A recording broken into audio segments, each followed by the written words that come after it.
Bon, mais écoutez, c'est salé comme amande, là. C'est salé.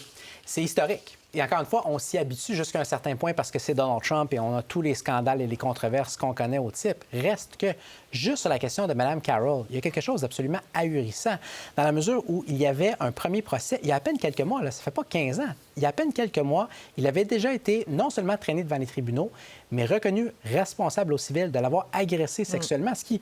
Je vais me permettre la parenthèse, là, aurait disqualifié presque automatiquement à peu près n'importe quel autre candidat présidentiel, entre guillemets, normal dans une démocratie, de un. De deux, on l'avait déjà reconnu responsable aussi au civil une première fois de diffamation. Et après ça, il l'a diffamé à nouveau de façon assez sérieuse pour qu'on le reconnaisse responsable une deuxième fois et qu'on le condamne à une amende beaucoup plus salée, justement, que la première fois. Mais s'il y a un message dans l'amende, le montant, ça veut dire quelque chose, là. Oui, surtout dans la mesure où la très, très nette majorité de ces dollars-là sont en dommages punitifs. Donc, c'est pas simplement ce qu'il va devoir payer pour diffamation, c'est le symbole, justement, le message qu'on veut envoyer, mais qui, clairement, lorsqu'on regarde la réaction de M. Trump au cours des dernières heures, n'a pas et ne sera pas compris. Bon, alors, déjà, son avocate a dit qu'il va aller en appel. Lui, il est déchaîné, semble-t-il, sur les réseaux sociaux. Donc, c'est une histoire qui n'est pas finie. C'est une casserole de plus, parce que si jamais, bon, bien beau dire en appel, encore faut-il qu'il soit accepté, cet appel-là, c'est pas gagné. 83 millions, c'est de l'argent, mais il y a d'autres causes aussi, là, où il risque de perdre beaucoup d'argent, là. C'est ça, c'est que quand il est question de poursuites civiles, il est question d'abord et avant tout d'argent et non pas de prison. Et c'est sûr que lorsqu'on regarde la fortune qui est estimée, là, il n'y a personne qui peut le savoir avec certitude, mais le magazine Forbes, à l'automne dernier, ça fait pas très longtemps, l'estimait à peu près 2,5 milliards de dollars. Donc, vous mettez 83 ou 183 millions là-dessus, on est dans le 5 grosso modo. C'est pas ça qui va le mettre en banqueroute, comme son avocat, par exemple, Rudy Giuliani, ex-avocat plutôt. Reste qu'effectivement, c'est beaucoup d'argent. Et encore une fois, c'est que c'est l'ensemble du portrait. Il y a les sommes qui soit lui ont été demandées ou vont lui être demandées comme peine pour des causes civiles. Et il y a les 4 procès criminels, doit-on toujours le rappeler, qui vont marquer presque assurément l'année électorale qui vient de commencer. Et un d'entre eux, en fait, le premier qui doit commencer, qui est un procès fédéral pour tout ce qu'il a essayé de faire suite à l'élection de 2020 pour ce qui est de bloquer les résultats et le transfert des pouvoirs. Ça commence en principe, Julie, début mars, juste avant ce qu'on surnomme le super mardi. Là. Regardez le calendrier, ça s'en vient et ça s'en vient drôlement vite. Donc, autant on en parle beaucoup de cette cause au civil-là aujourd'hui et sans doute dans les prochains jours, je vous soumettrais qu'on en parle peu comparativement au tapage, justement, et au bruit de casserole qu'on va entendre dans à peine quelques semaines donc, quand les procès criminels vont commencer. On se prépare, parce que c'est ça. Là, on savait là, que ça s'en venait, tout ça, mais là, on est en train de le vivre. Oui. L'année 2024 ne fait que commencer. Mais on a quand même, comment dire, on regarde ça avec maintenant une tête froide, parce que il y a quelques années, on parlait déjà de ces choses-là quand il y a eu la perquisition chez lui, puis on disait, voilà, il sera plus admissible, c'est terminé, bon, plus de carrière politique. C'est pas ça qui se passe, au contraire, il en tire profit. Il y a des gens qui s'identifient à lui, qui le voient un petit peu comme leur héros, qui bouleverse le système, bon, tout ça. Et en plus, il récolte des dons grâce à ça. Alors, est-ce qu'on peut encore penser que ça va lui porter préjudice dans une éventuelle campagne présidentielle? En un mot, non. En deux mots, catégoriquement, non. Tout au moins, là, peut-être pour nuancer quand même la réponse, là, tout au moins pour ce qui est d'une course, comme on en a une présentement, là, pour l'investiture de son parti. Parce qu'il faut comprendre que, contrairement à tout ce qu'on a entendu depuis les derniers mois, comme quoi M. Trump aurait à faire l'aller-retour entre le tribunal et la campagne, c'est pas un aller-retour entre un et l'autre, c'est une suite logique. Le tribunal est un prolongement naturel de sa campagne.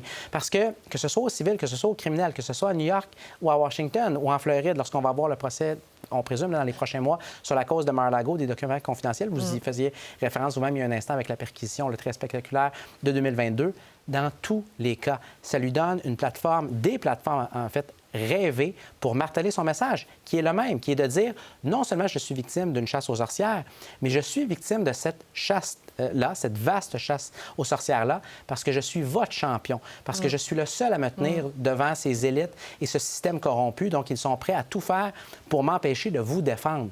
C'est extraordinaire d'avoir ces plateformes-là pour lui et porter ce message-là. C'est comme si ça lui donnait raison, parce que Absolument. finalement, on va tout le temps le voir avec des images quand il rentre dans un tribunal, Exactement. il sort d'un tribunal, il est dans une salle de tribunal, alors on voit un peu le genre.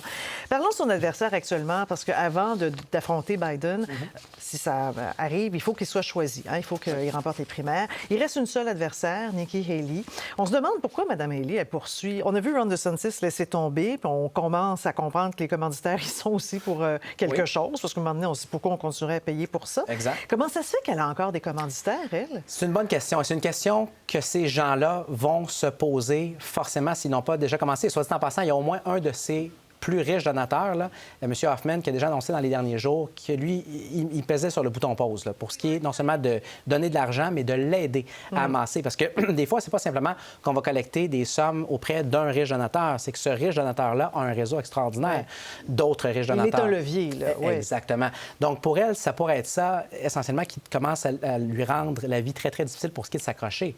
Une fois que ça s'est dit, Julie, si elle s'accroche et si elle a les fonds nécessaires pour s'accrocher, non seulement quelques jours, mais des semaines ou des mois, j'ai une image pour vous. Replongez-vous en 2016, pas du côté républicain, mais du côté démocrate. À quel point Hillary Clinton avait été irritée, à la fois pendant et peut-être surtout après la campagne, de voir Bernie Sanders, son rival, qui clairement n'avait plus aucune chance de la rattraper pour ce qui est de la course à l'investiture, mais s'était accroché mois après mois après mois et l'avait réellement éraflé pour ce qui est de la campagne générale. Le risque pour M. Trump de la campagne continue de Mme Haley, c'est ça. C'est pas qu'elle le rattrape, parce qu'encore une fois, elle n'a essentiellement aucune espèce de chance de le faire. Mais elle reste dans la course, elle continue à l'attaquer de façon importante, semaine après semaine. C'est pas nécessairement le scénario escompté pour l'expérience. Mais il faut dire que dans ce parti-là, les républicains n'ont pas tendance à attaquer Donald Trump. Elle est pas mal la seule. Bon, il y en a eu d'autres, Chris Christie, tout ça, mais en ce moment, c'est elle qui a pris le chemin, le flambeau avec ça. Et elle l'attaque beaucoup sur l'âge aussi, comme si c'était devenu sa carte maîtresse. Et il y a un sondage que je voudrais porter à l'attention de nos téléspectateurs. Je l'ai trouvé intéressant. C'est un sondage Gallup qui a été publié aujourd'hui, qui pose 3 questions. D'abord, est-ce que vous voteriez pour une personne qualifiée et âgée de plus de 80 ans? On va regarder le tableau à l'écran. La réponse, c'est non à 66 %. La deuxième question, est-ce que vous voteriez pour une personne accusée d'un crime? Alors, c'est non à 66 % et si la personne est reconnue coupable, c'est non à 70 %. Est-ce que ça va servir, ça, Mme Haley? Ça lui servirait grandement, Julie, si Mme Haley était dans une élection générale face à M. Trump. Elle serait une candidate extraordinairement redoutable, mais ce n'est pas le cas. Pour pouvoir se rendre à une élection générale, évidemment, il faut remporter d'abord et avant tout l'investiture du parti. Et qui vote d'abord et avant tout pour l'investiture du parti? La base, les électeurs, le noyau dur et ces arguments-là, ou à peu près n'importe quel autre argument que Mme Haley pourrait sortir, surtout à ce stade-ci quand même assez tardif de la course, ça ne changera pas la dynamique fondamentale qui est que la base républicaine, elle est loyalement derrière M. Trump présentement. Raphaël Jacob, merci beaucoup. Merci, Julie.